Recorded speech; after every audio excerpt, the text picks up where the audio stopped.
Okay, good morning history buffs, history lovers. Welcome to a new episode of History by Bike.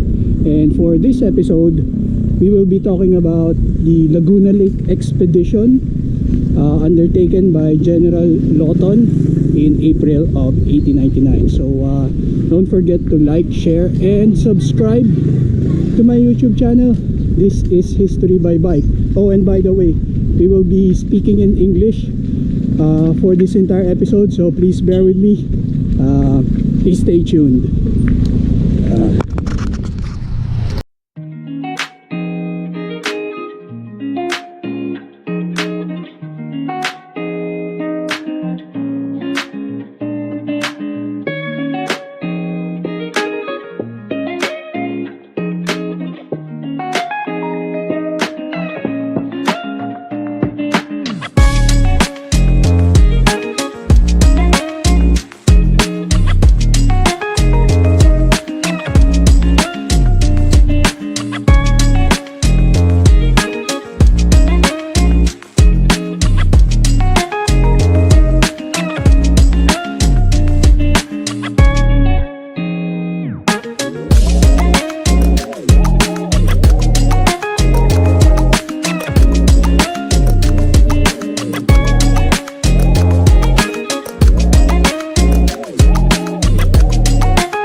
We just happen to live nearby Laguna Lake.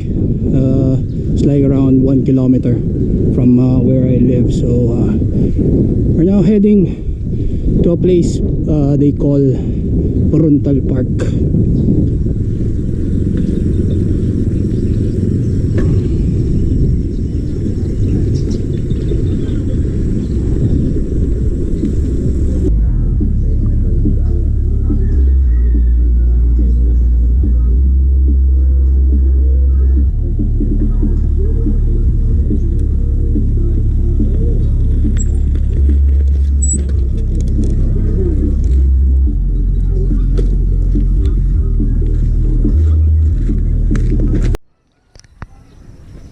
So basically this is it. We're now at the place called Frontal Park, and this is the western shore of Laguna Lake. So if you could just imagine Lawton's expedition traveling through this area. They came from over there in Makati, San Pedro de Makati, and they used steamboats and cascos to get over this location, traveling through Laguna Lake, going all the way there to Santa Cruz. That must be where Santa Cruz is, at the southern end of Laguna Lake.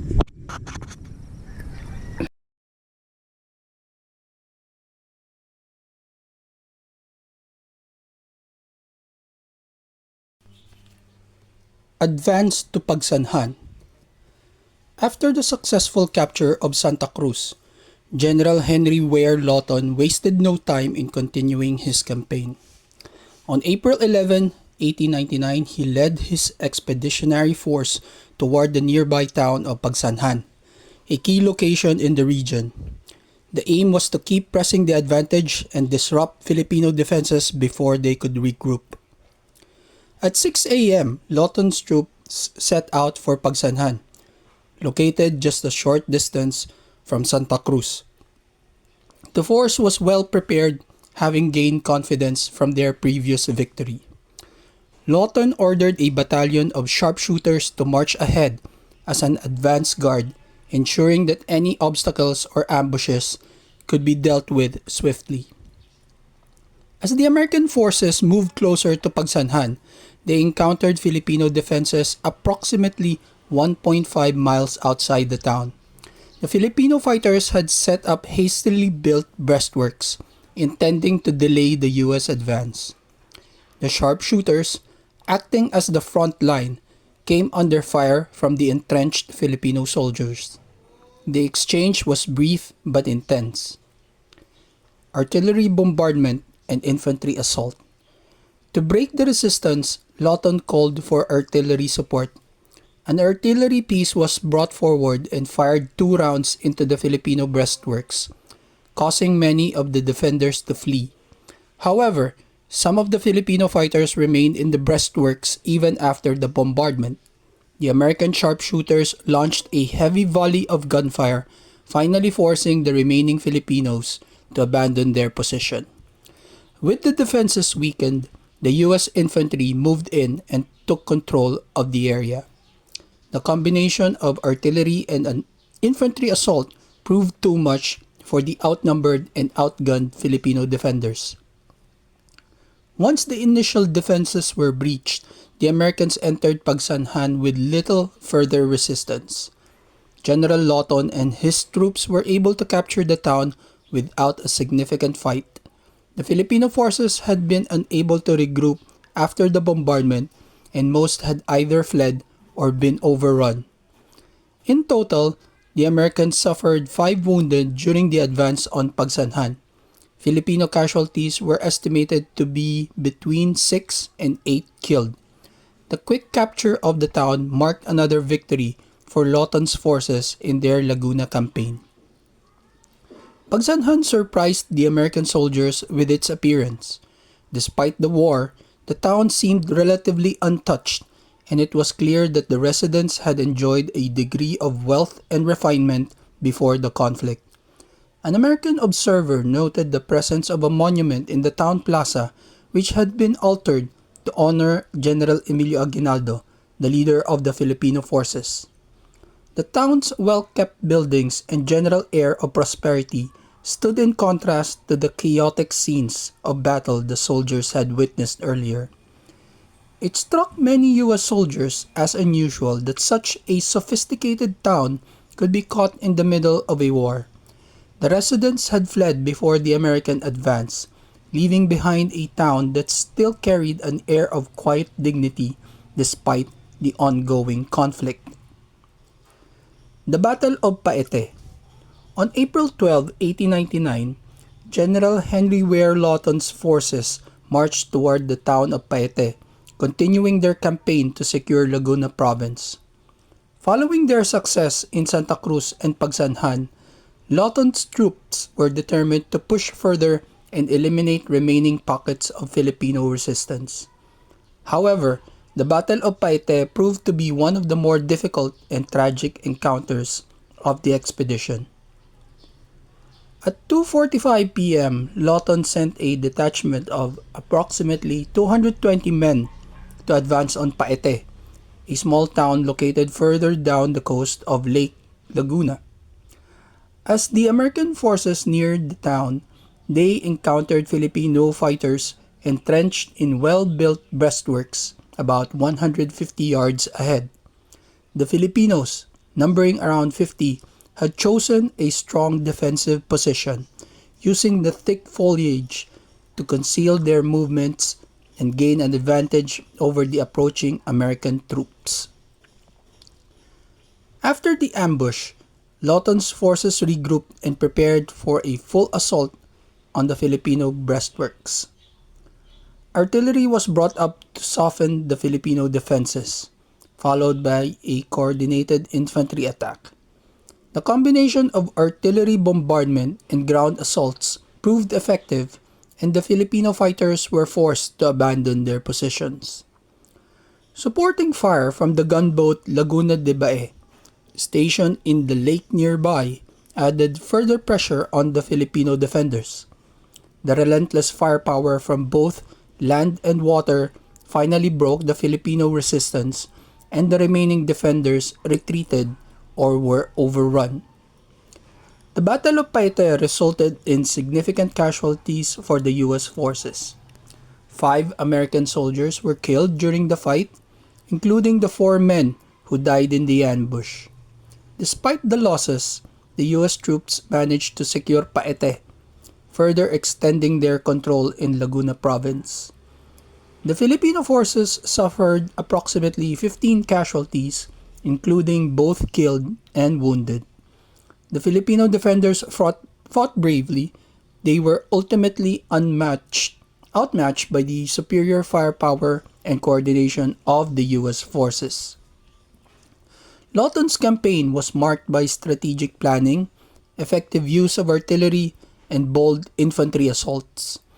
The US forces succeeded in overcoming well-defended Filipino positions, despite facing ambushes and resistance along the way. By capturing Santa Cruz and advancing through nearby towns, the Americans disrupted Filipino communication lines and established dominance in the area. The campaign demonstrated the effectiveness of combining ground forces with naval support from gunboats on the lake, which helped the US troops overpower Filipino defenses. While the campaign was successful, it did come at a cost. The US forces suffered 7 fatalities and 21 wounded throughout the entire campaign. These casualties included soldiers lost in battle and those wounded during the assaults on heavily fortified Filipino positions. Filipino forces, on the other hand, faced heavier losses. A total of 125 Filipino soldiers were killed and 40 were captured during the fighting. Despite their bravery and determined defense, the Filipino forces were ultimately outmatched by the superior firepower and numbers of the US troops. Despite the success in capturing Santa Cruz and surrounding towns, General Lawton's forces were not able to stay and hold these newly captured territories permanently. Major General Elwell S. Otis, the overall commander of US forces in the Philippines, had concerns about stretching Lawton's forces too thin. While the campaign had been a tactical victory, maintaining control over the region required more men than Lawton had available. Santa Cruz in particular was difficult to hold due to its location and the continuous need for reinforcements to secure the area. Otis feared that Lawton's forces could be cut off from their supply lines if they remained in the region for too long. This concern, along with the need to prepare for a larger offensive in the north, led to the decision to withdraw from Santa Cruz and refocus on upcoming operations.